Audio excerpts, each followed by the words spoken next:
બાપુ આપની Facebook wall ઉપર મેં આપનો એક ફોટો જોયો જેમાં આપ વેઇટ લિફ્ટિંગ કરતા હતા. બાપુ આ ઉંમરે પણ ફિટ છે અને ફિટનેસ પ્રત્યે સજાગ છે. આપની વાતમાં સહેજ એ પણ વણી લેજો કે 88 ઉપર અમે પહોંચ્યા ત્યારે આપના જેટલા ફિટ કેવી રીતે રહેવું. આદરણીય શંકરસિંહજી વાઘેલા સાહેબ, જેમના આમંત્રણથી આપણે બધા અહીં આવ્યા છીએ એવા સંસ્થાના પ્રમુખ ડૉક્ટર નથી લાગતા ડૉક્ટર યુગરાજસિંહ, એમની ટીમ, બધા મિત્રો, અહીં ઘુઘુભાના સારા વખાણ કર્યા વકુભાઈ, એટલે આપણે ડોનેશનમાં સમાજમાં ક્યાંય જરૂર પડે તો ના ન કરતા.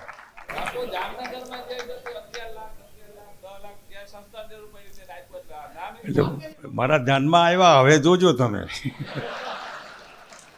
આવા એક દરબાર નટુબા ગોધાવીના, એ ક્યાં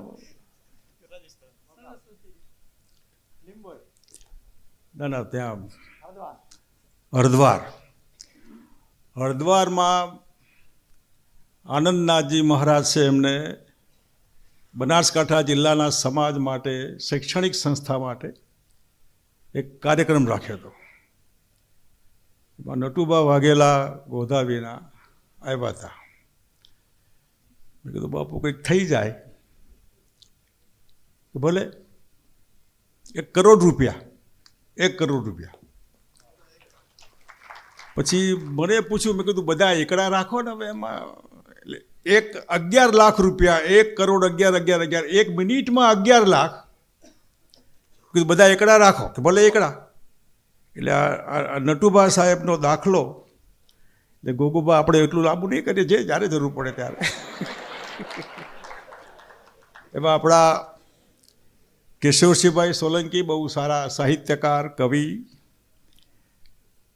જ્ઞાનપીઠમાં પણ એમના પુસ્તકનું હિન્દીકરણ થયું છે. ઘણી યુનિવર્સિટીમાં ડિગ્રી કોર્સમાં એમનું સાહિત્ય આપણને બહુ ખબર નથી, પણ બહુ સારા એવા ગુજરાતી સાહિત્યના એવા કિશોરસિંહભાઈ. આપણા ઠાકોર સાહેબ કચ્છના, એમને જે સરગતું લાકડું પકડાવવાનું કીધું ને, તમારે હકુબાના કેસમાં પકડવું જોઈએ, જ્યાં પકડવાનું હોય. કોઈ પણ પાર્ટી હોય, હકુબાને ડિસ્ટર્બ કરતા પહેલા વિચાર કરે કે અહીં ડિસ્ટર્બ નહીં થાય. હકુબા ન કહે, પણ એક સારા આગેવાન બધા સમાજના, એટલે ક્ષત્રિય સમાજને લાગણી હોય, પણ લાગણી હોય તો બીજાને ખ્યાલ હોવો જોઈએ કે આ સમાજને, હકુબાને મારે ડિસ્ટર્બ નહીં કરાય. એટલે તમે મોટાભાગના રાજપૂતો રાજકારણમાં હોય, સ્વાભાવિક છે, પણ તો રાજકારણ આપણે સમજતા નથી, યા પડવું નથી, યા આપણને સમજણ નથી. એટલે સમજણ નહીં હોય તો કોઈ પૂછવાનું નથી. આગેવાનને કોઈ પણ પાર્ટી ડિસ્ટર્બ કરતા પહેલાં વિચાર કરવો જોઈએ કે આ નહીં થાય. એ તમારા ભરોસે. મોરના પીંછા, રળિયામણા મોર હોય, પીંછા, આ પીંછા જો સહેજ અસર જ ન હોય એની, હું ઈચ્છું કે આ અસર ભવિષ્યમાં કમસે કમ હકુબા જેવા આગેવાનના કેસમાં રિયલાઇઝ થાય બધા. એવા હું હવે અશોકસિંહભાઈને તમારે ગુરુજી લખવાનું, ગુરુજી શ્રી અશોકસિંહ, ખાલી અશોકસિંહ પરમાર નહીં, સાચા ગુરુજી છે. પણ બાપુજીને બધા ગુરુજી કહેતા, પણ બધા સન્માર્થીઓ, ઉપસ્થિત ભાઈઓ અને બહેનો, અહીં સમાજની એક ઇમ્પ્રેશન, અસર, છાપ, એ આપણા હાથમાં નથી હોતું. ઓટોમેટિક લોકો નક્કી કરે કે આ સમાજ આવો છે. ખરેખર આપણે એવા નથી, બહાર જે લોકો માને છે એવા. અહીં જે બધું જોયું, જે નાની દીકરી, બીજી દીકરીઓ શૂટિંગ, કરાટે, શિક્ષણ, બાસ્કેટબોલ, ફૂટબોલ વગેરે વગેરે, આ બધાને ખ્યાલ આવે માટે ખાસ અમે જોવા આવતા હોઈએ છીએ કે બહાર જે કહે છે કે આપણે આવા છે, આવા નથી, આપણે તો આ બધું છે. એ ઇમ્પ્રેશન જે છે બહાર, જેનું માર્કેટિંગ નેગેટિવ થાય છે, જે આપણે છીએ એ લોકોને ખબર નથી. હું સુરતમાં એક પટેલના ઘેર જમવા ગયો હતો. જમતા જમતા ઘણી વખત અભ્યાસનું પૂછતો, શું ભણ્યા શું નહીં. એટલે એ ભાઈના વાઈફ કહે કે હું ગ્રેજ્યુએટ છું. આ કે એ 10મી નથી ભણ્યા. મેં કા હું ગોંડલ સ્ટેટની દીકરી છું, પટેલની દીકરી છું, પણ ગોંડલ મહારાજ સાહેબ ભગાભાઈએ ફરજિયાત ભણાવ્યા હતા. આ ભગાભા ત્યાં બોલ્યા સુરતમાં, પટેલની દીકરીના. આ ખબર નથી. એટલે આ જે સ્કિલ ખબર પડે કે આ આટલું બધું આપણી પાસે છે, બહાર જે માનસ એવું નથી, એના માટેનો જે આ પ્રયત્ન યોગીરાજભાઈ એમની ટીમ કરે છે, એને પ્રોત્સાહન, ઉત્સાહ વધે એના માટે આવતા હોઈએ છીએ. સમાજના ઘણા બધા આગેવાનો ઘણા બધા કાર્યક્રમ કરતા હોય છે. હમણાં ગાંધીનગરમાં એક સરસ કાર્યક્રમ જે મને બહુ ગમ્યો, જે પ્રદ્યુમનસિંહજીએ કીધું, ભાવનગરનું મહારાજ કૃષ્ણકુમારસિંહજીની પ્રતિમા, એનું અનાવરણ. ગાંધીનગર શહેરમાં એક રાંદેસણ ગામ છે, બધા ગોહિલ સમાજના આગેવાનો ત્યાં, એમને ભેગા થઈને એમની પ્રતિમાનું અનાવરણ યુવરાજ સાહેબના હાથે, હું એ ત્યાં હતો. એટલે મહારાજ કૃષ્ણકુમારજી શું હતા, ચોપડીમાં લખેલું હોય પણ લોકોને ખબર નથી. એ જો એમને સરકાર એટલે વલ્લભભાઈની ટીમ વહેલા ન જાગી હોત તો યુરોપ, ખબર છે આપણને, યુરોપિયન યુનિયન અડી અડીને ભાવનગર, જામનગર, રાજકોટ, ગોંડલ, એ સૌરાષ્ટ્ર પર યુરોપિયન યુનિયન જેવું એક અલગ દેશ બનતા. વિઝા લેવો પડતો રાજકોટમાં આવવા માટે. એ સ્થિતિ થાત. સમાજે જે આ દેશ એક કરવા માટે જે સેક્રિફાઈસ કહેવાય, બલિદાન, જે બલિદાન નેપાળવાળાએ નહીં કર્યું. નેપાળ અલગ દેશ બન્યો. ભૂતાને નહીં કર્યું. ભૂતાન અલગ દેશ બન્યો. સિક્કિમ પણ દેશ હતો 74-75 સુધી લગભગ. તો જામનગરને, રાજકોટને, ભાવનગરને કોઈ પ્રોબ્લેમ નહોતા. આ બી અલગ દેશ બની શકત ને. આ સ્પિરિટ લો, એ સ્પિરિટથી સરદાર સાહેબ મોટા થયા હોય તો આપણા રજવાડા આપ્યા એના લીધે મોટા થયા. બાકી તો જુનાગઢમાં આઝાદી મોડી આવી હતી ને હૈદરાબાદમાં મોડી આવી હતી. 15મી ઓગસ્ટે જુનાગઢ આઝાદ નહોતું થયું ને હૈદરાબાદ બી આઝાદ નહોતું થયું. એટલે એવા વખતે જે સમાજનું બલિદાન જેને કહેવાય, એ વખતે હું ભાવનગર હતો જ્યારે આ સરદાર સાહેબના સ્ટેચ્યુની નર્મદાના કિનારે વાત હતી, ત્યારે કૃષ્ણકુમારસિંહજીના ફોટાને નમન કરીને મેં એક પત્ર લખ્યો વડાપ્રધાનને કે તમે સરદાર સાહેબની પ્રતિમા બનાવો, ખૂબ મોટી બનાવો, હજી એની મોટી બનાવો, અમને વાંધો નથી. પણ જેને રિયલી પોતાનું હતું અને દેશને સમર્પિત કર્યું છે, લ્યો, કોઈ અપેક્ષા વગર, એ સાળિયાના હિસાબે નહોતું કર્યું, સાળિયાનું લેવા નહોતું આપ્યું. સાળિયા તો કેટલા બધા આવે એમાં. એ એવા રજવાડા આખા દેશના 562 હોય, 42 હોય, જેટલા હોય એટલા, એ સરદાર સાહેબની પ્રતિમાની આજુબાજુ મ્યુઝિયમ એટલે તોપ ને તલવારને એ મૂકવું એવું નહીં. સરદાર સાહેબની બાજુમાં મહારાજ કૃષ્ણકુમારસિંહજીની પૂરા કદની પ્રતિમા, એમાં એમને જે અર્પણ કર્યું હોય દેશને, પોતાનું રાજ્ય, એની તારીખ, એમની સહી, એની વિગત, એવા આખા દેશના બધા રજવાડા. અને કોઈ ડૉક્ટરેટ ભણવું હોય, કોઈ PhD ડિગ્રી કરવી હોય, કોઈને અભ્યાસ કરવો હોય, કોઈ આવે બહારથી દુનિયાભરમાં, જે આ સ્ટેચ્યુ જોવે ને આ 542 પ્રતિમાઓ ફૂલ, જેમના નીચે આખો ઇતિહાસ લખેલો હોય કે આ રજવાડાએ આ તારીખે પોતાની આટલી બધી મિલકત દેશને અર્પણ કરેલી, આ એનો ફોટો, આ એનું પરિવાર, આ એનું સ્ટેટ, એ ટાઈપનું મ્યુઝિયમ. કોઈ તોપ મૂકવાનું, ભાલા મૂકવાનું એવું મ્યુઝિયમ નહીં, હિસ્ટોરિકલ મ્યુઝિયમ, જેને લોકોને પ્રતિમા પર નમન કરવાનું મન થાય. મહારાજ કૃષ્ણકુમારજીની પ્રતિમાને, સરદાર સાહેબને નમો, સાથે અમને પણ મન થાય નમવાનું. ક્યાં હતા એ ઇતિહાસ, હવે નથી. એની સાથે સાથે અહીં ભારત રત્નનો સરકારે હમણાં બધા એવોર્ડ આપ્યા. ચરણસિંહજીને આપ્યું, ભલે આપ્યો.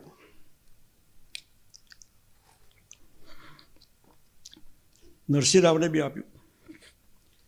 તમે મત લેવા ભારત રત્નનો દુરુપયોગ ન કરો. તમારા સ્વાર્થ માટે એટલા નાના નહીં બનવું જોઈએ કે આ લ્યો ને અમને આપો. અહીં આપો ને મહારાજ કૃષ્ણકુમારસિંહજીને ભારત રત્નનો એવોર્ડ આપવો હોય તો એવોર્ડ અહીં આને ખપે. કોઈને પણ એવોર્ડ આપતા પહેલાં પહેલો એવોર્ડ એ ખાટલે ખોડ છે એની, પણ મારી પાસે દવા નથી એની. એ સમાજમાં કંઈ હોય નહીં, અને હોય એ રૂટીન હોય, પોતાના સ્વાર્થ માટે હોય, લાલચ માટે હોય, કહેવા પૂરતો સમાજ હોય. પછી એ સમાજ માગે કે ન માગે બહુ ફેર ન પડે, માગવાથી ન મળે. એ ભાવનગર એ વખતે ગાંધીનગર મેં કીધેલું કે મહારાજ કૃષ્ણકુમારસિંહજીને ન જોયા હોય તો એમના નાના ભાઈ મહારાજ કુમાર શિવભદ્રસિંહજી એ હજી ભાવનગર રહ્યા જ છે. એમને બિલકુલ ડુપ્લિકેટ કોપી જેવા બંને ભાઈઓ. દર્શન કરવા હોય તો એમને જોવાય. એ જે આગે દેશ જે આજે ચાલી રહ્યો છે એના મૂળમાં, એના પાયામાં આ ભાવનગરના મહારાજ કુમાર શિવભદ્રસિંહજી, ભાવનગરમાં જનસંઘના ઉમેદવાર વિધાનસભામાં, પૃથ્વીસિંહજી સરવૈયા પોલુભા, બાજુની સીટ પર તળાજામાં જનસંઘના ઉમેદવાર, હરિસિંહજી ગોહિલ ગઢુલા શિહોરમાં જનસંઘના ઉમેદવાર. એમને નથી થયું. આવા હુમાયા છે એમાં, જે બધાના ખભા ઉપર બેઠા છે ને ત્યાં બધા આ ભાવનગરનું કોન્ટ્રીબ્યુશન, એમના પરિવારના, જેને આ દેશની શરૂઆત કરી એક કરવામાં, એવા મહારાજ કૃષ્ણકુમારસિંહજીને ભારત રત્ન માટે જેની અસર થતી હોય ત્યાં આપણી વગનો ઉપયોગ કરવો જોઈએ.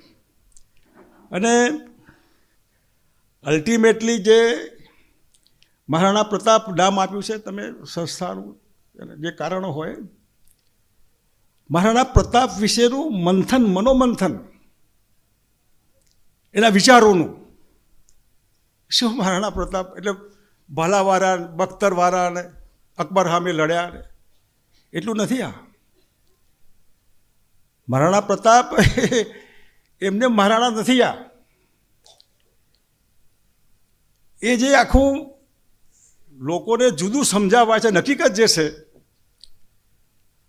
અત્યારે જે સાષ્ટાંગ દંડવત કરીને બધા શાસનને શરણે થતા હોય છે, એવા ઠેકાણે અકબરે પણ કીધું, માની જાઓ, હું હેરાન નહીં કરું, મને શરણે રહ્યો તમે, આ રજવાડું તમારું, હું મેવાડને નહીં ટચ કરું, મેવાડ તમારું, મને નમન કરો. આ બધાને મજા છે તો એમને મજા ના ગમત? એમને આવી મજા આવત જંગલમાં પડ્યા રહેવાની?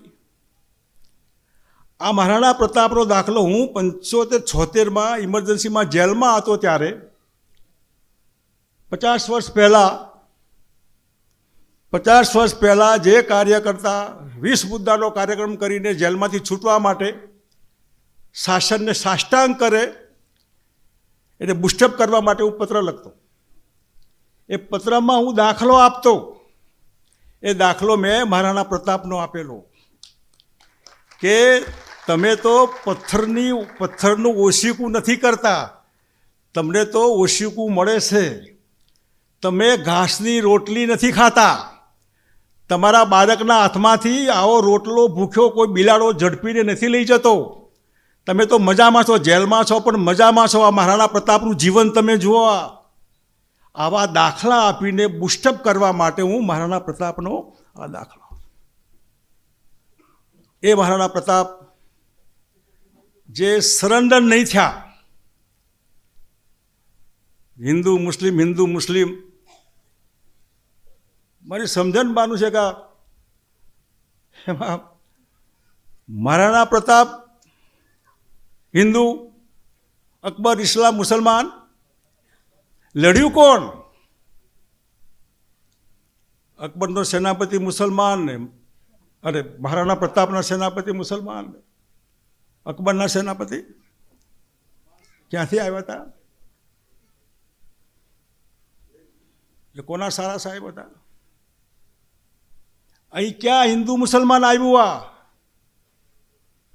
છત્રપતિ શિવાજી જ્યારે પેલાને મળવા ગયા અફઝલ ખાનને કે આ માણસ તમારું ગરચી દબાઈને તમને શ્વાસ બી નહીં લેવા દે, માટે તમે આ વાઘ ન ખર્યો. આ આપનાર મુસલમાન હતો, શિવાજીનો વફાદાર. તમે આને મળવા જાઓ છો, તમને દબાવીને મારી નાખશે. જેવો આમ કરે તો વાઘ નખ પેટમાં નાખજો ને મારી નાખજો. એ મુસલમાન હતો. શિવાજીની ત્રીજી પેઢી એ મુસલમાનના ત્યાં નોકરી કરતા હતા. હિન્દુ મુસલમાનના ચક્કરમાંથી બહાર નીકળીએ આપણે આ સમજીએ કે જે નામથી આ સંસ્થા, એ મહારાણા પ્રતાપ નહીં સરેન્ડર થયો. અને એમને એમ સરેન્ડર ન થવા એવું નહીં હોય. એને લાગે કે નહીં, મારે કંઈ નથી જોઈતું. આવું જ્યારે થાય ત્યારે ક્રાંતિ થાય. ગાંધીજીએ એને થયું કે હું કૂતરા બિલાડાની માફક મરીશ, પણ આઝાદ રહીને મરીશ. રાણા પ્રતાપે કીધું કે ઘાસનો રોટલો ખાઈશ, જંગલમાં સૂઈ રહીશ, પથ્થરનું ઓશીકું કરીશ, સરેન્ડર નહીં થાવ. કૃષ્ણ પણ કંસના સામે હતા, પ્રહલાદ પણ કંસના સામે હતા. જે છે એ સમજીએ આપણે. કોના આધારે આ બધું ચાલી રહ્યું? કયા લોકો? ઇતિહાસ કોને નમે છે? ઇતિહાસ કોને સર્જ્યો? ઇતિહાસનું સર્જન કરવાવાળા એ ઓવરનાઇટ નથી. ઘણું કષ્ટ. મહારાણા પ્રતાપ કદાચ અકબરને સરેન્ડર થઈ ગયા હોત તો આ નામ ન રાખત તમે. એમના બલિદાનને નમન છે. એટલે ગાંધીજી પણ અંગ્રેજોને સરેન્ડર થઈ ગયા હોત કે હા, તો એ બાપુ લોકો ન કહે એમને. મહાત્મા ગાંધી ઓવરનાઇટ નથી કીધું. આ સરદાર સાહેબ ઓવરનાઇટ સરદાર નથી થયા. આ બધામાં જે અંદર એવો ગુણ હોય, તત્વ હોય, હું ખોટો સરેન્ડર નહીં થઉં, મારું અંતરાત્મા, મારું મન ડંખે એવું હું નહીં કરું, મારા સમાજના ભોગે હું રાજકારણ નહીં કરું. કોઈ ઢાંકીને આપતું હોય તો ઉઘાડું આપે, આપતું હોય તો ન આપે. નથી જોઈતું. આ નથી જોઈતું એ જ્યારે મનમાં આવે ને ત્યારે એ સામે ઊભો રહી શકે. અને એમને એમ નથી થતું. કોઈની સામે પડતા પહેલાં તમે સાચા હોવા જોઈએ, તમે સત્યને નમન કરવાવાળા હોવા જોઈએ. અને સાચામાં જ ગયું બધું. આખો સમાજ સત્યના શરણ રહેલો. આ સમાજ, એ સમાજની આ સ્થિતિ જ્યારે જોઈએ ત્યારે દુઃખ થાય. દુઃખ થાય એમાં આ તત્વોની ખામી દેખાય કે મહારાણા પ્રતાપની સંસ્થા 20 વર્ષથી 21 વર્ષથી, તો એનો આ ગુણ ક્યાંય કેમ 20 વર્ષમાં કેમ પ્રગટ્યો નહીં? કે પ્રતાપના રસ્તે ચાલો, અકબરના રસ્તે નહીં, માનસિંહના રસ્તે નહીં. માનસિંહ થવું છે એ સમાજનો હતો. કોણ ના પાડે? હજી છે આપણા સમાજમાં માનસિંહની લાઈનમાં અનેક લોકો. હું જેને ઓળખું છું આપણી બેન દીકરીઓ વચ્ચે લોકો જો લઈ જાય એવા લોકો છે, શરમ નથી એમને. એટલે કયા રસ્તે જવું છે? આ સત્તા તો આજ છે ને કાલ નહીં. ક્યાં હતી ગઈકાલે? સત્તા હોય ના જજમેન્ટ ના હોય, પણ તો ખમીર નહીં હોય, અંદરનો તમારો આત્મા નહીં હોય, દુધિયો નહીં હોય, કરંટ નહીં હોય. તમે હોય તો એવું, ન હોય તો હું ફેર પડવાનો. અને એટલા માટે આ સમાજની જે છાપ છે, એ છાપના બધી જે સ્કિલ છે ફર્સ્ટ ક્લાસ, એ ઉજાગર થાય, વધારે બધાને ખ્યાલ આવે કે સમાજ પાસે આવું બધું છે. અને જે સમાજ સૌરાષ્ટ્ર તો 222 કરતાં વધારે રજવાડા હતા, 222 જેટલા. હે હા, ક્યાં ગયા એ ખબર નથી પડતી. એક રજવાડું સંભાળે તો ક્યાં કોઈની જરૂર છે આપણે. એટલે આ એમની ટીમને બધાને અભિનંદન કે આ નિમિત્તે બધાને ભેગા કરે છે. અને તમે જે માનો છો એવા અમે નકામા નથી, અમે તો આ સ્કિલવાળા છીએ. અમે સારા શિક્ષક છીએ, અમે સારા આચાર્ય છીએ, અમે સારા શૂટર છીએ, અમને સારી તલવારબાજી કરતા આવડે છે. 4 કરોડરજ્જુ આપણે તૂટીએ પણ ઝૂકીએ નહીં, ઝૂકીએ તો ઝૂકવા પછી. ભવિષ્યમાં સરસ મજાનો સારો સમય આજની મહેનતના લીધે આવે એવી અપેક્ષા.